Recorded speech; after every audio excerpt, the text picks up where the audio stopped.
Will Howard wasn't the reason Ohio State lost to Oregon.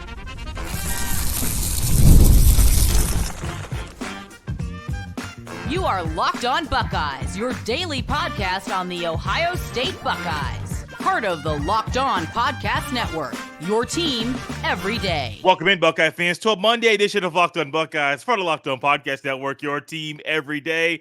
Here on Monday, October 14th in the year 2024. I'm your host, Jay Stevens, also the host of the Jay Stevens Podcast. And today's episode is brought to you by Game Time.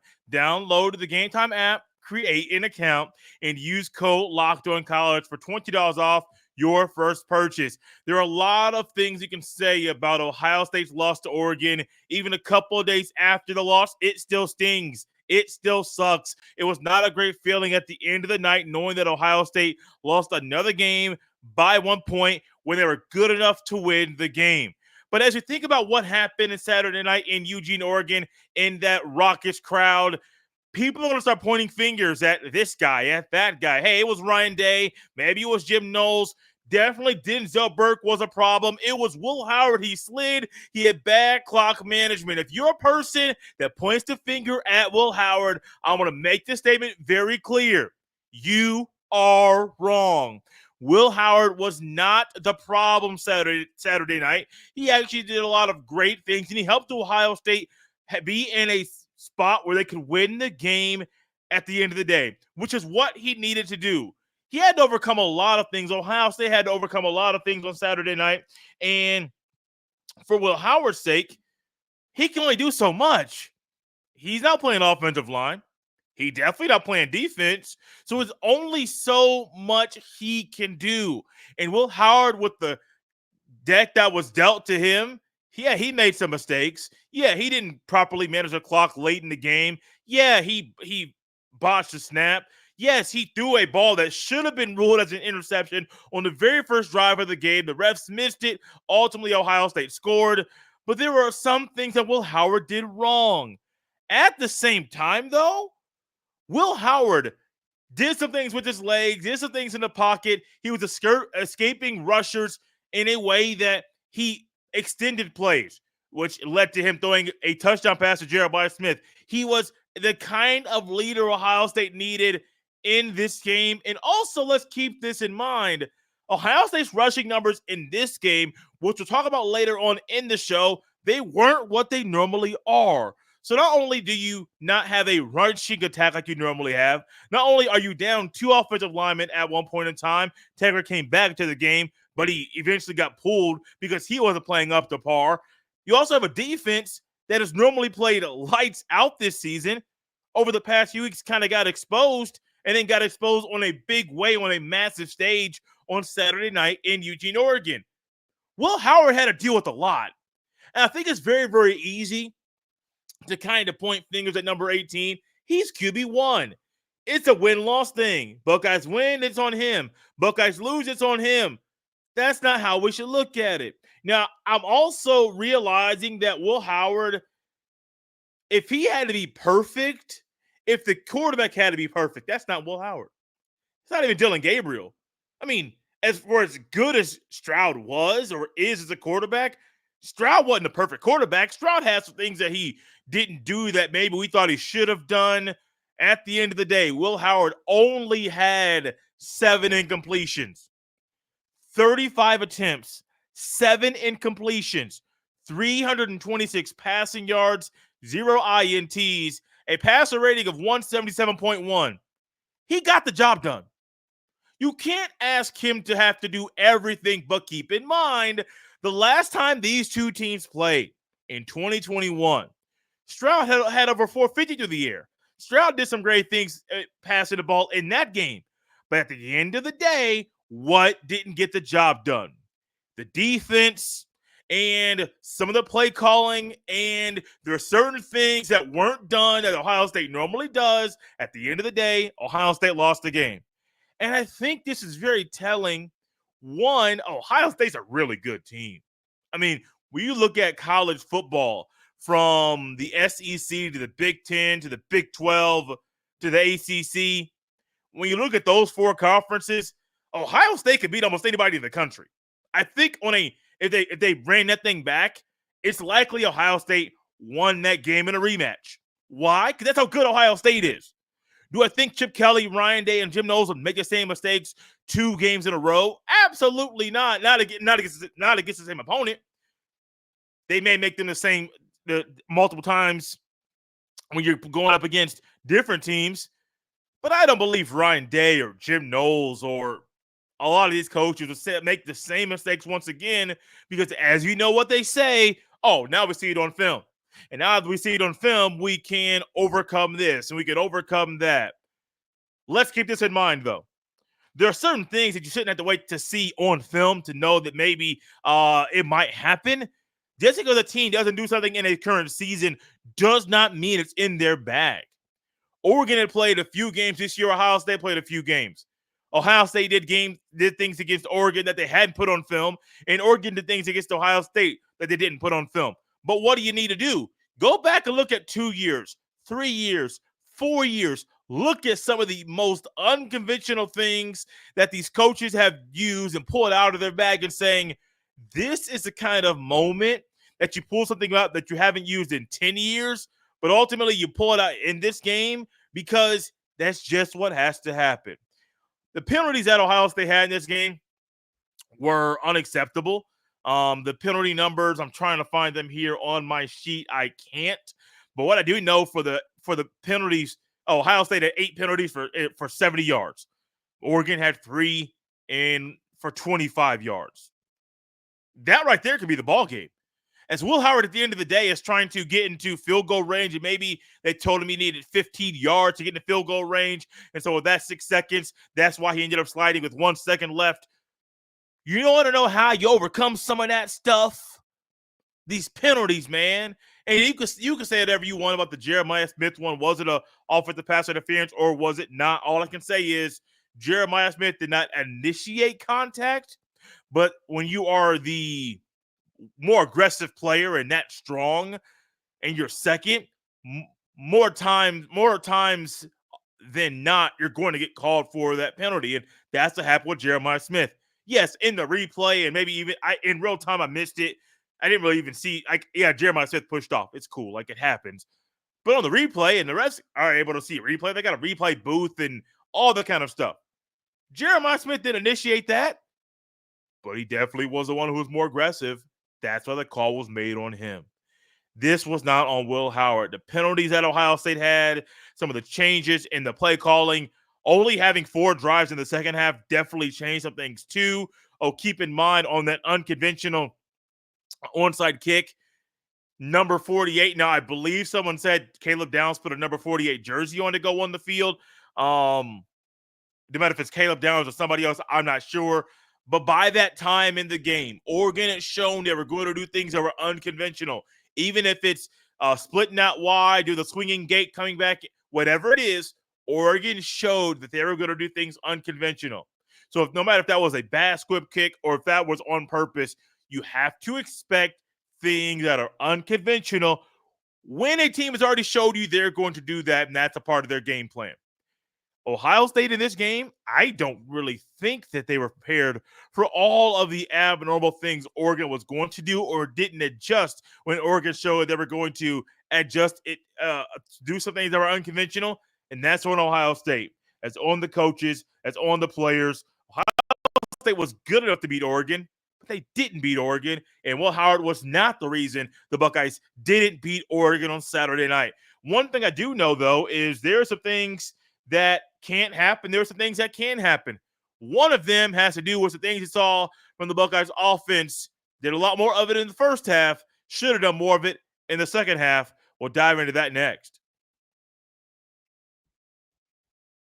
This episode is brought to you by LinkedIn Jobs. When you're hiring for your small business, you want to find quality professionals that are right for the role. That's why you have to check out LinkedIn Jobs. LinkedIn Jobs has the tools to help find the right professionals for your team faster and for free. LinkedIn isn't just a job board. LinkedIn helps you hire professionals you can't find anywhere else.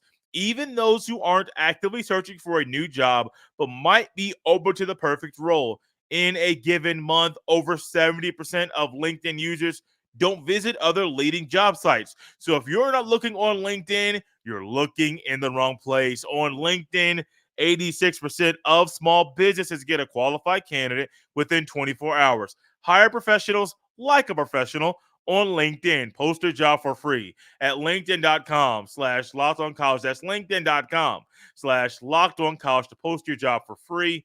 Terms and conditions apply.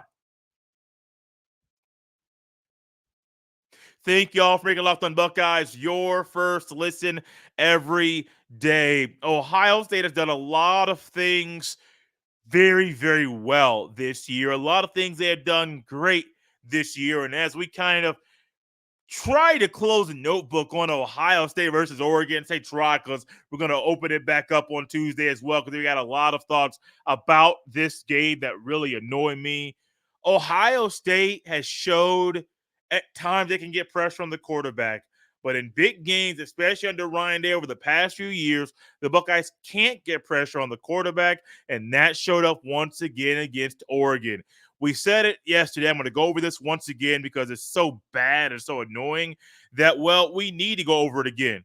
Ohio State in this game had 0 sacks, 2 tackle for loss, 2 QB hits.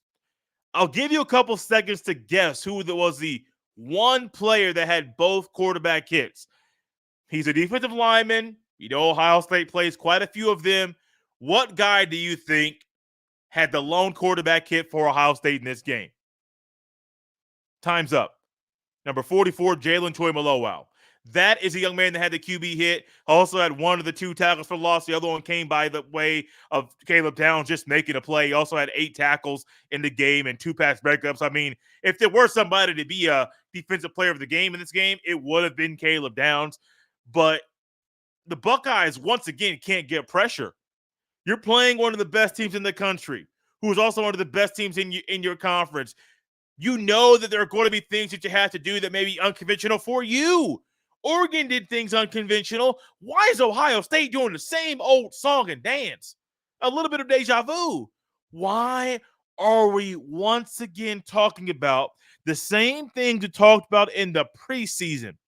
Remember in the preseason, we talked about how Ohio State needed to do some things, and there were some concerns we had about Ohio State on defense and on offense, and some of them were linebacker plays. Some of them were pressure, trying to get more pressure on the quarterback. Those are just a couple of things we talked about in the preseason, and here we are after 6 games talking about the same thing once again. And it's not just the same thing for this season. This is multiple years where linebacker play has not been up to par, and where Ohio State's defensive linemen and edge rushers are not getting consistent pressure on the quarterback.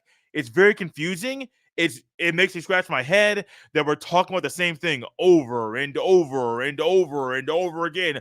Let's go a little bit further because I feel like we just got to go right through this door and go all the way through it since it's already open. One offseason conversation that we have all the time as well is why do teams in the South look a little bit different than Ohio State's team as far as aggressiveness, aggression, speed, size? Why is that? And what do we find from Oregon's defense? Oregon's defense was sound. They were aggressive. They had an edge to them. They were a little bit nasty. They were fast. All the things that we're looking for Ohio State's defense to have, Oregon had them. Now, I'm not trying to give up Caleb Downs or Ransom or some of these guys on defense, but it definitely showed me that Oregon has a little bit of that SEC edge in them when that's what we've been saying Ohio State needs. So, yes, I am confused. Yes, I am saying the same thing over and over and over. Why? Because we are having the same conversation. Is it a Ryan Day problem? We'll tackle that question tomorrow because I don't know if it is a Ryan Day problem. I don't know if it's a position coach problem. I'm not sure. But what I do know is this. It's the same old song and dance once again. Ohio State is showing in these big-time games they can't get it done with the pressure on the quarterback. So if you want to say a rematch down the road, Big Ten championship game between Ohio State and Oregon, if you think Ohio State will win, check your pulse. Are you a little bit too high? Because you might be. I say Ohio State can win. I'm not saying they will win. Because think about what happened last year. Oregon and Washington played twice. Most of the time, when you play a team twice, the team that won the first game doesn't win the second game. But ultimately, what we're talking about here is Oregon's good enough. They even in the same season, they beat the same team twice when that normally doesn't happen. So I don't know if I'll pick Ohio State in a rematch. I know they're good enough. But, buddy, when you already lost your left tackle possibly for the season, when you're not sure about what's going on at the right guard spot, which is going to come up later in this very segment, I am a little confused as to how anybody could say Ohio State definitely will beat Oregon in a rematch in the Big Ten championship game or maybe in the playoff, because what we saw yesterday on Saturday, I ain't see enough to believe that Ohio State will beat this team if they played again. I didn't see enough. Maybe you did, but I want to see what you're seeing because, baby, we are not seeing the same thing. Also, here's a little bit about what is kind of confusing me in our three things segment about Oregon. Didn't really intro it like normal because, well, I didn't really need to because we have been around here for a while. Why does Jim Knowles allow all these yards and not adjust like need to in some of these big time games? Now, I did not go back and look and see the stat numbers for Ohio State versus Michigan, Ohio State versus Michigan, Ohio State versus Georgia, Ohio State versus Missouri. I did not go back and look at this. But what I do know is this. Yeah, Ryan Day has some issues in some of these big games. Jim Knowles was brought in to fix Ohio State's defense, which he did. And I said Ohio State should have a championship level defense at some point in the season. We questioned it earlier in the year. Myself and Jeff Hunt both said no. And right now, I think Ohio State does not have a championship level defense. No. That's not saying Ohio State won't win the Natty at the end of the day. And I didn't pick them in the preseason to win it. I definitely don't feel comfortable saying they're going to win it right now. But Ohio State's defense is not at a championship level right now. Championship level defenses have an edge to them. Championship level defenses have a level of aggression to them that's a little bit different. Championship level defenses get pressure on the quarterback. Ohio State ain't doing that in big games. Championship level defenses have good, sound linebacker play. Still trying to see that consistently from the Buckeye linebackers. Championship level defenses quickly fix. Hey, if one guy gets burnt on the outside, maybe it's a coach, maybe it's a player, but they fix that thing quickly. And what we're finding, they are not doing that. I don't know if it's Jim Knowles going to talk more about the coaches tomorrow. Literally, I got the kind of blueprint of tomorrow's show. A little bit of Ryan Day, a little bit of all of the defensive coaches, and then a little highlight on Justin Fry, because Justin Fry's in a little interesting situation right now with the potential loss of Josh Simmons. I don't know what he's going to do, but right now, he has a lot of work to do. He's done a great job with the O-line so far this year. The second half of the season, he's going to have to do more great work with this unit. But last but not least, when it comes to these little segments here, the three things about the Oregon game, and this feels like the same old thing again. Deja vu. It's not the quarterback situation. This isn't 2023 where the quarterback was not up to par and some of the issues were on him, or with the injuries to the running back room. This isn't that either. The deja vu part is this how Ryan Day is going to be in big-time games? Just not fixing the things that need to be fixed? Yeah, fix some of the coaches in the offseason, but currently right now, this feels the same. One of the luxuries that Ryan Day had was he had not lost to the same team 2 times in a row. Only team that happened to was Michigan. Now, Oregon had the same thing on Ryan Day's resume. Ryan Day has coached against Oregon twice. Oregon has won both times. Ryan Day's quarterback in those games that played good enough to win. At the same time, the rushing numbers were not won by Ohio State. The Ohio State in those games couldn't set the edge. I'm thinking about Tuimoloau in that game when Dillon Gabriel scored that rushing touchdown. What do we find? Instead of keeping the edge as Sonny Styles went out with the tight end, Tuimoloau went and bit right down the line on the running back. What did that do?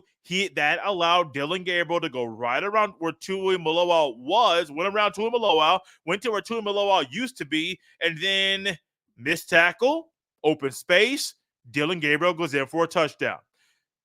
This feels weird, man.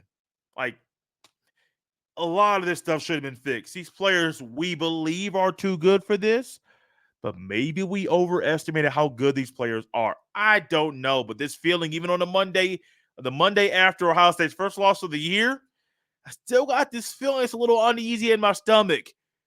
I'm kind of upset there's a bye week here, good and bad, because now we got to wait a little bit longer to get the Buckeyes back on the field to get this feeling out of my stomach. One reason I had this weird feeling in my stomach is because Ohio State decided to do something weird with the run in the second half. I'll tell you about that next. This episode is brought to you by Game Time.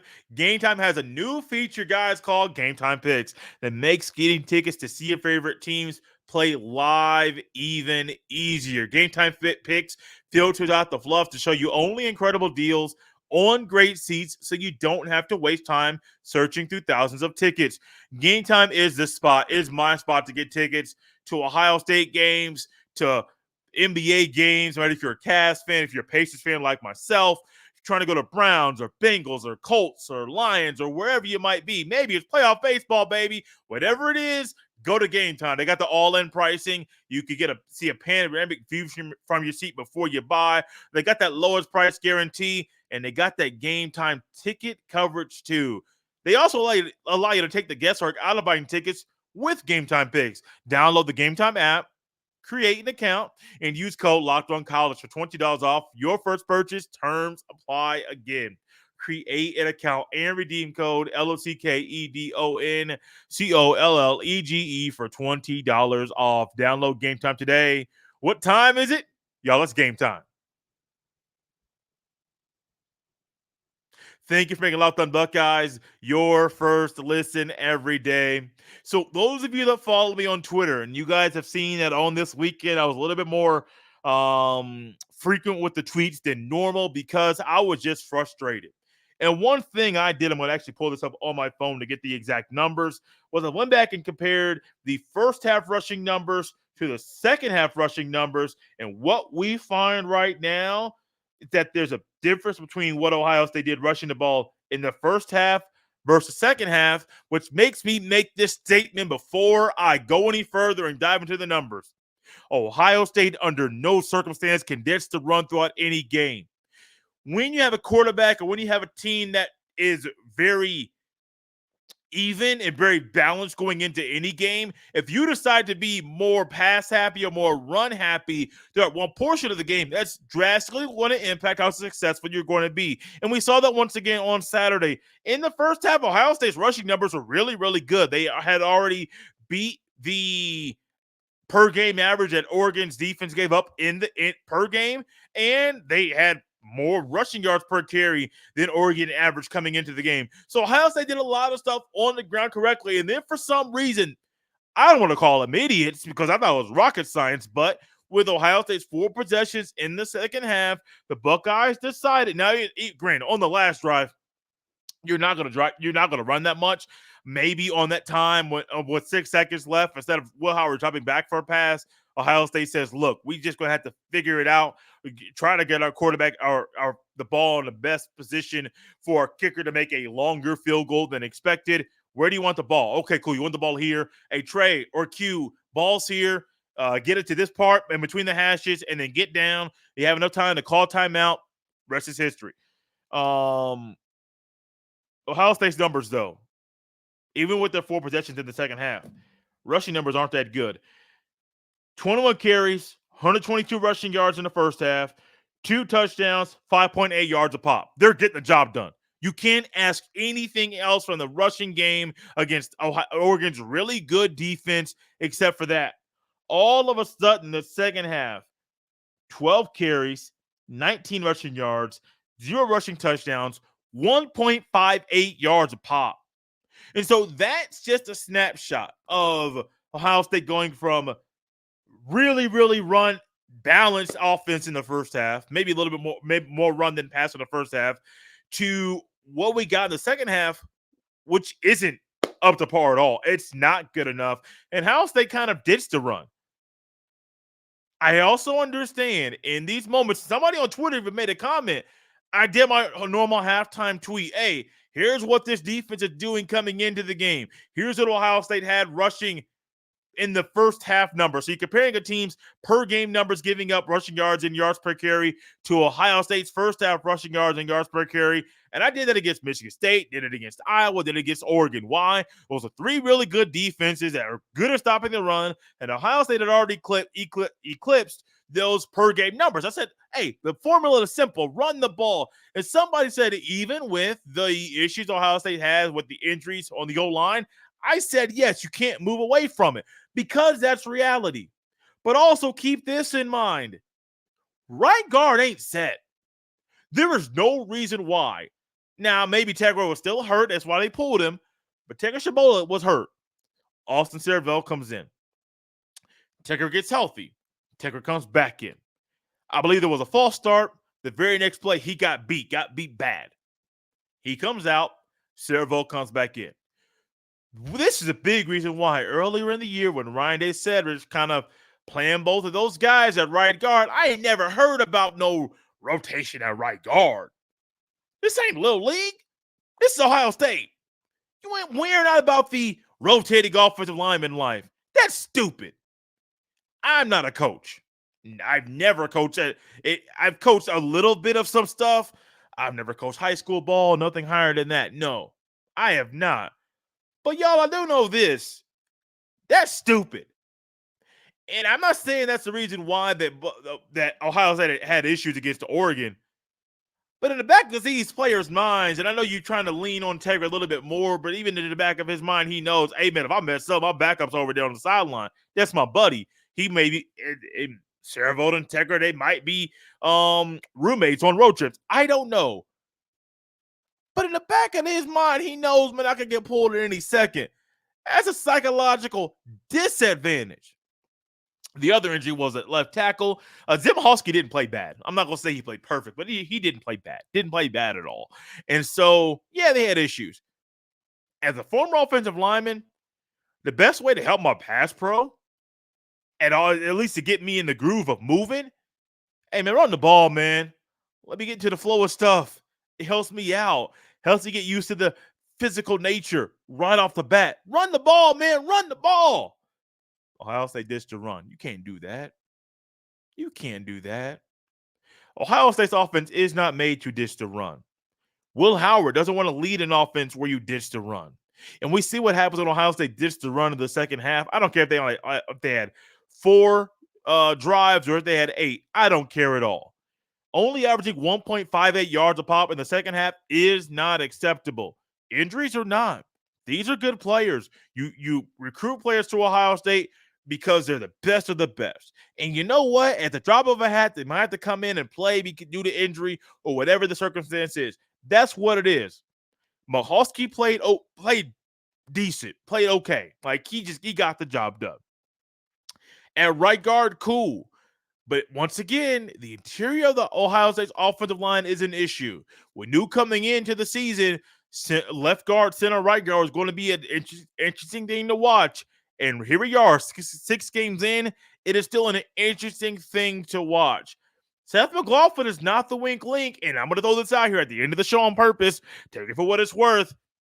Do we see Carson Hensman come back on the field consistently playing for the Buckeyes? Because coming into the season, I said all offseason, Carson Hensman could play center or right guard, and he is in the running to play either one this year as a starter. All of a sudden, Austin Servell is the replacement for Donovan Jackson at left guard when Donovan Jackson is hurt earlier in the year. Cool, I understand that. I get the situation. Tegra at right guard. We didn't really see much rotation. Carson Hensman came in. He came in a little bit early in the season. Haven't really seen him much since. Has he mailed it in? Have the Buckeyes coaches said, oh, you're just not going to be that guy? I don't know. But you want to find a way during a bye week to stir up some controversy? Let Carson Hensman get in there, get some reps in and show, hey, he deserves to be on the field. You're going to have an interesting spot. Do they move Tegra Shabola from right guard to left tackle? That's really tricky. But from right guard to left tackle, Cerveau at right guard, Hensman at right guard. What's the situation? Do you move Donovan Jackson to left tackle, which I think would be a stupid decision, but do you move Donovan Jackson to left tackle and then put Cerveau at left guard and roll with Shabola at right guard? I don't know. Well, all I do know is this. They got Hensman. He's in their back pocket. You can say whatever you want about him from last year being in the weak link. That's cool. He is still a starter at Ohio State, a former starter at Ohio State, still on the roster, and he's good enough to play. And I think that should be kept in the back of people's minds. Ohio State has a guy on the bench that started last year and was not bad. I know he was viewed as a weakest link by some people, but going back and watch the film, he wasn't atrocious like some people say he was. And I think he's going to push to get on the field due to some of the injuries at Ohio State and just because the door's open, once again, for him to walk right through it and to get on the field and play consistently at Ohio State. Maybe it's just a card in their back pocket. They might try to pull it when they need, at least expect it. Or maybe they're not trying to play that man at all. I don't know, but I do know this. The Buckeyes should consider playing Carson Hensman just due to some of the injuries on the offensive line. Thank you all for making Locked On Buckeyes your first listen of the day. For your second listen, check out the Locked On Big Ten podcast. Craig Sheeman puts the Big Ten first when everyone else overlooks it. Find Locked On Big Ten on YouTube or wherever you listen to podcasts. You can follow me on Twitter at jstevens07. Send every email to jstevens317@gmail.com. This has been Locked On Buckeyes on a Monday. Wish it was a victory Monday. We might get there in a couple weeks. See you next time.